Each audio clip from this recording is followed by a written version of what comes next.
Hey everybody, I'm Joshua Orro, the Mustang Prince, and welcome to Mustang Prince Orro Reports. Now, for today's episode, we're going to talk about a legendary adventurer known as Dr. Henry Indiana Jones. For those who don't know about Dr. Jones, here's a little history lesson. Indiana Jones is the titular hero of an epic film series created by George Lucas starting in 1981 with Raiders of the Lost Ark. Jones is a professor of archaeology and a skilled adventurer who's characterized by his iconic bullwhip, fedora, satchel, and leather jacket, as well as his wary, witty, and sarcastic sense of humor, deep knowledge of ancient civilizations and languages, and his fear of snakes. Also, according to George Lucas, Jones was created as an homage to the action heroes of the 1930s film surreals. By the way, I was first introduced to the character of Indiana Jones back in 1995 thanks to a certain Disneyland attraction called the Temple of the Forbidden Eye, which I didn't ride until the early 2000s when I was about 11 years old. And in my opinion, as I said in my top 15 attractions at Disneyland Resort, this is a very thrilling ride due to the use of the enhanced motion vehicles, even though the air blast effects from the bugs and poison darts make me feel a bit uncomfortable.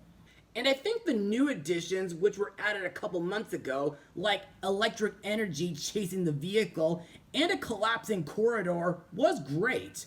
Still, I hope to someday experience the other Indiana Jones rides overseas, like the Temple of Peril in Paris and the Temple of the Crystal Skull in Tokyo.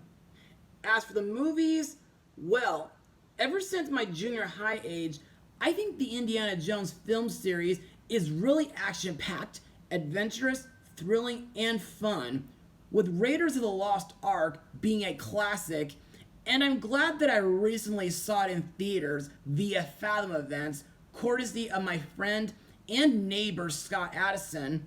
The Temple of Doom, which was the very first Indiana Jones movie I ever watched, was a dark but pretty good film. The Last Crusade was a great film too, due to Indy teaming up with his dad.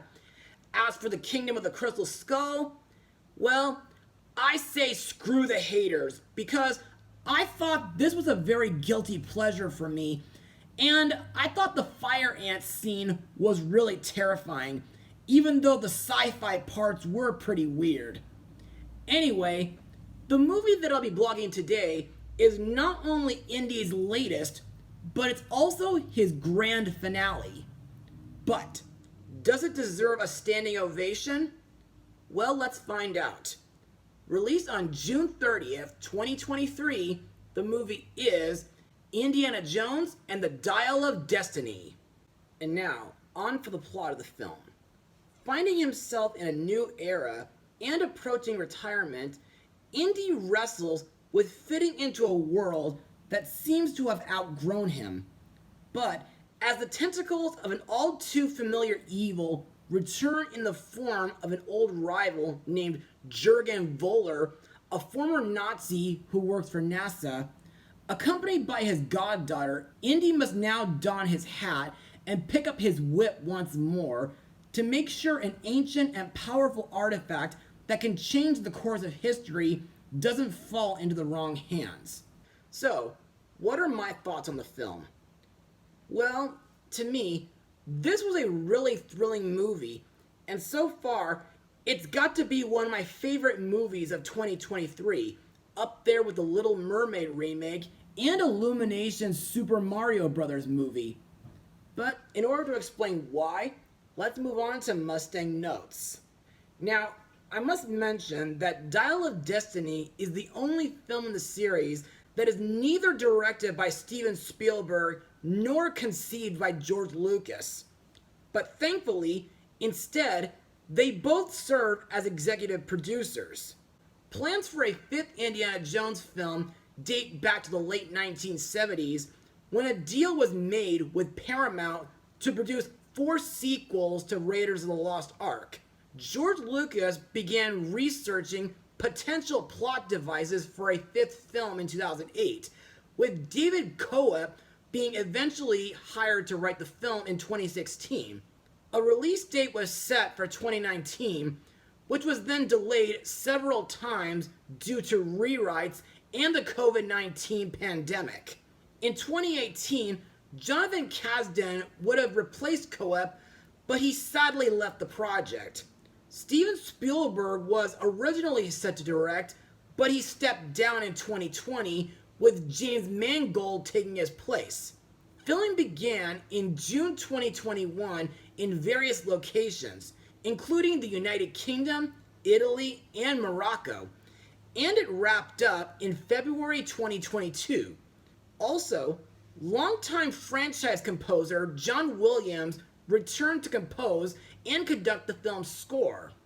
Now, when I saw this movie in theaters, I saw it in IMAX on the evening of June 29th for my friend Scott's birthday, and to be honest, like Raiders of the Lost Ark, seeing this movie on the big screen was a very thrilling experience, and I think the way the film depicts the 1940s during the opening prologue was great, and the way they depict the 1960s was absolutely incredible.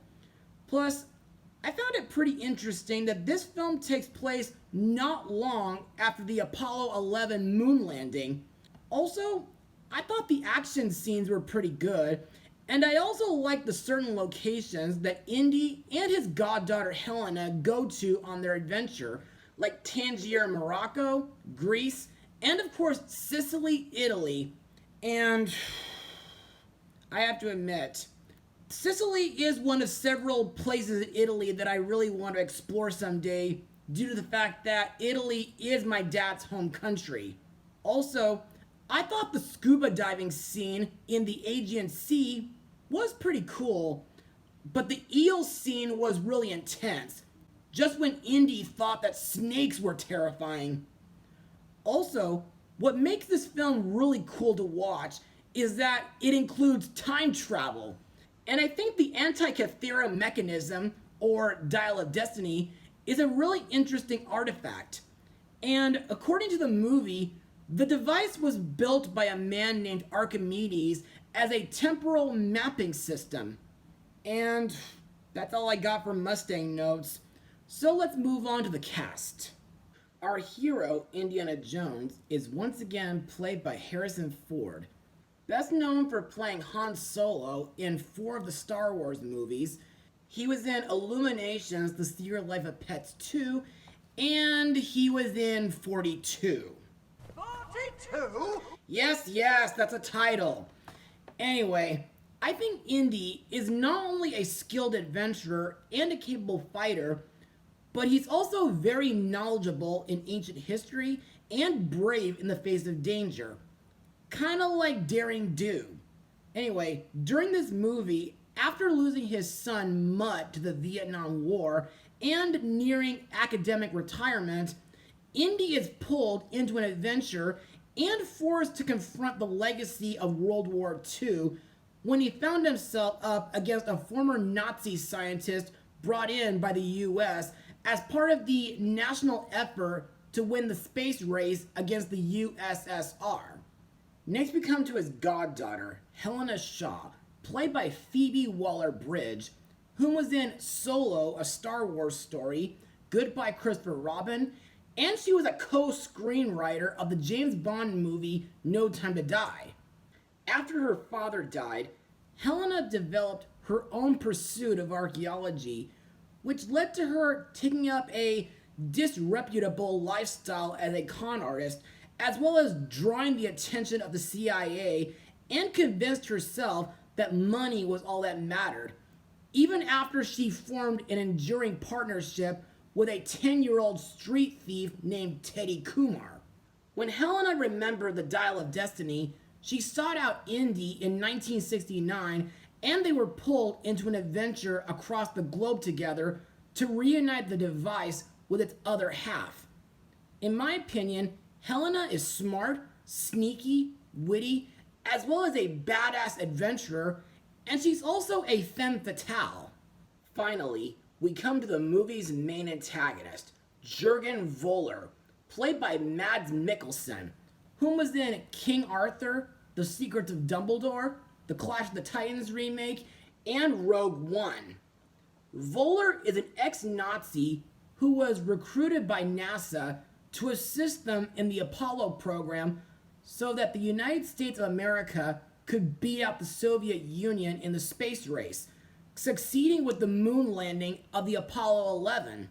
This guy's evil plan is to obtain both pieces of the Dial of Destiny in order to access a fissure in time and go back to the year 1939 to change the outcome of World War II. But instead, he ends up in the year 212 BC during the siege of Syracuse. The rest of the cast includes John Rhys Davies, Toby Jones, Ethan Isidore, Karen Allen, and my favorite, Antonio Banderas. And now, on to my final words. Overall, Indiana Jones and the Dial of Destiny is an incredible movie, and it was a very thrilling film finale. While it does have a couple hiccups here and there, this movie has great cinematography, awesome action and chase scenes. Also, I thought it was cool that it included interesting history facts. I liked the use of time travel, and the score by John Williams is classical. Plus, Harrison Ford has not lost his touch when it comes to playing Indy, and I really hope he has a great retirement. Helena and Teddy were great sidekick characters, and the villain, Jurgen Voller, was a very risky and power-hungry villain. So, if you're a fan of the Indiana Jones film series, then be sure to go see this movie in theaters. And believe me, you'll be in for a very thrilling ride. I give this movie a 93% out of 100. Well, that's all for now.